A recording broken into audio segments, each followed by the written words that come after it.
Apa hukum keluar 3 hari bersama jamaah tabligh?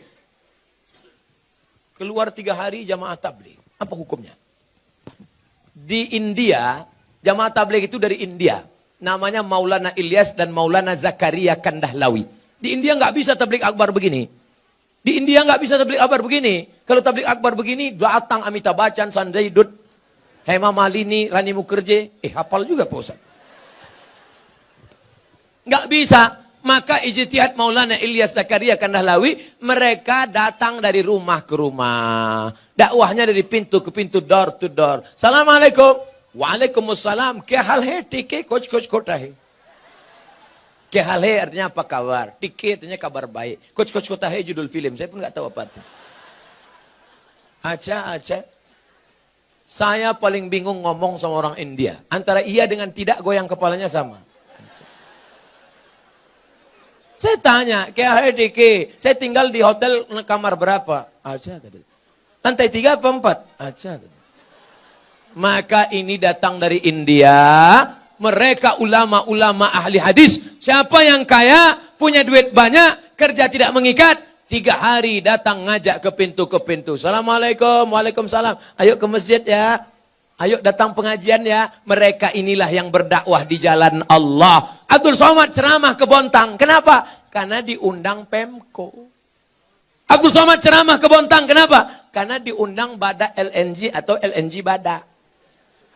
Tapi mereka yang datang rumah ke rumah, ada yang undang mereka?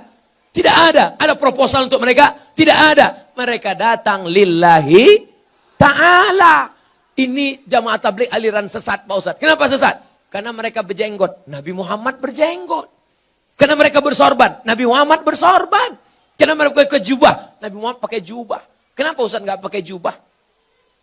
Ini orang ramai narik-narik. Kalau sempat saya pakai jubah, tanggal jubahnya. Maka saya pakai celana biar supaya cepat lari nanti. Selesai ceramah langsung masuk mobil pulang. Jangan katakan mereka sesat. Mereka adalah orang yang mengajak ke jalan Allah. Mereka aslinya dulu preman, bertato, kumis tebal, anting-anting, gak kenal agama. Tapi datang jamaah tabligh di terminal, ini preman. Datang, brengok, tato besar, gambar ular kobra. Datang itu jamaah tabligh, memukul ular kobranya. Hei, ayo ke masjid. Berani anting ngajak saya? Besok dia datang lagi. Lama-lama preman ini tersentuh. Datanglah dia ke masjid. Ini bukan cerita bohong. Ini bukan cerita yang diada-adakan. Seorang preman di kampung saya. Rambutnya panjang, punya meja biliar. Tidak pernah sholat. Akhirnya saya pulang dari Mesir. Dia yang jadi imam di masjid. Bismillahirrahmanirrahim. Saya heran. Siapa ini? Assalamualaikum warahmatullahi. Yang punya meja biliar.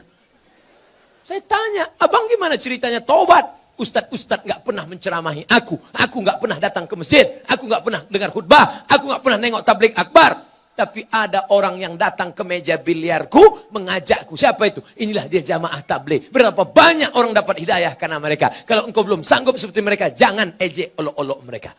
Ini banyak orang ngejek. Apa itu? Itu jamaah kompor. Apa itu? Itu jamaah KUPJ. Apa itu KUPJ? Kelompok Ustadz Panjang Janggut. Oleh sebab itu maka mereka dakwahnya lembut. Assalamualaikum Pak Haji. Waalaikumsalam. Ayo ke masjid ya Pak Haji. Jangan ajak-ajak saya. Kamu belum lahir, saya sudah haji. Apakah mereka jamaah tabligh berhenti? Mereka besok ajak lagi. Assalamualaikum Pak Haji. Waalaikumsalam. Ayo ke masjid ya Pak Haji. Kan sudah kubilang kemarin. Ini kening sudah sujud 1000 kali di Masjidil Haram. Catatan amal sudah penuh. Aku tinggal masuk surga aja lagi. Tinggi sana, pergi. Masjid kalian yang jelek itu nggak level ya. Hari ketiga mereka datang lagi. Assalamualaikum Pak Haji. Apa? Mau ngajak lagi? Mau ngasih tahu Pak Haji. Nanti kalau Pak Haji mati kami biarkan ya. Akhirnya Pak Haji pun ke masjid juga. Oleh sebab itu maka dakwah mereka lembut.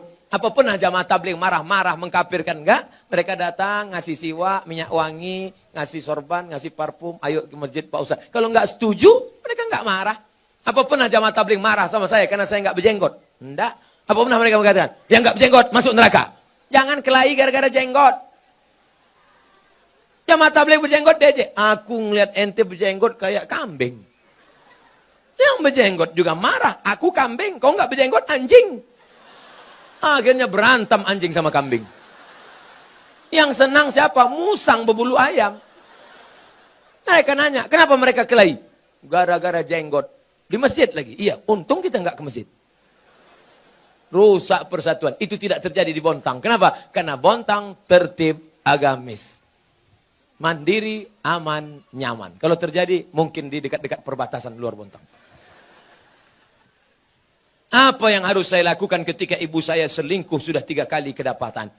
Apakah saya boleh membenci dan memarahinya? Apa yang sebaiknya dilakukan bapak saya, Pak Ustadz? Engkau dulu lahir ke dunia ini lewat rahim ibumu atau lewat tabung gas 9 kilo? Apakah bisa kau katakan, Mama, aku tak pernah?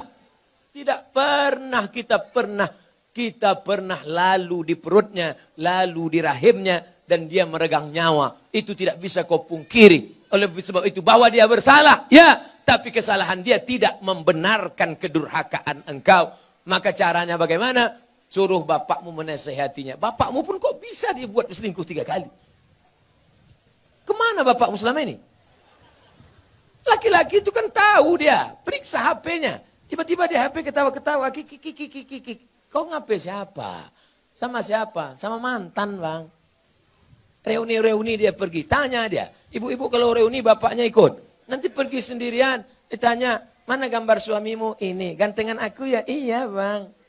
Akhirnya semua berawal dari macam. Udah macam abang saya. Udah macam adik saya. Berawal dari macam, berakhir dengan macam-macam. Oleh sebab itu ini mesti kita jaga. Nah, dalam kasus begini bagaimana Pak Ustadz? Laki-laki 2. Yang pertama, dia sabar atau dia gugat ke pengadilan. Kalau kau sabar, kau jaga dia. Kalau tidak, kau gugat di pengadilan. Maka kasus perselingkuhan paling cepat hakim menjatuhkan talak. Kalau kau sabar, jaga dia dengan baik. Kalau kau tak sabar, kau lepas dia dengan baik. Bunga bukan setangkai, kumbang bukan seekor, patah tumbuh hilang berganti, hilang 1 tumbuh 1000. Gimana? Sabar? Saya sabar Pak Ustadz. Jaga dia sampai mati, saya jaga Pak Ustadz. Lupakan yang lain, lupakan. Jaga dia. Tapi jangan mulutmu berkata sabar, hatimu berkata yang lain. Gimana aku bisa menerima dia? Dia sudah diobok-obok 3 orang. Ustadz, seorang akhwat, ada ingin saya tanyakan. Ada orang melamar saya, tapi saya sedang menyukai orang lain. Bagaimana ya Pak Ustadz? Ini mancing-mancing aja. Ada laki-laki melamar engkau, tapi hatimu sedang suka dengan orang lain. Maka kau tengok dulu mana di antara 2 laki-laki ini yang bisa menyelamatkan engkau dunia akhirat. Kalau tiba-tiba yang ini datang, ini jantan dia, perkasa dia, dipinangnya kau dengan baik. Ini cuma berani bawa engkau makan mie ayam, bakso, bonceng sana, bonceng sini, pegang tangan, ujung jempol kaki. Nah, kau campakkan ini, Fir'aun, ini tak ada gunanya nih. Ini yang Musa yang baik ini. Laki-laki yang baik bukan yang berani membawa engkau di belakang orang tuamu. Laki-laki yang baik adalah yang bertanggung jawab datang. Laki-laki yang perkasa bukan yang datang dengan mobil besar, motor megah yang mewah. Laki-laki yang perkasa adalah laki-laki yang berani berkata, kupinang kau dengan bismillah. Buanglah mantan pada tempatnya. Mudah-mudahan yang tua, yang muda, remaja-remaji semuanya diselamatkan Allah Subhanahu wa taala.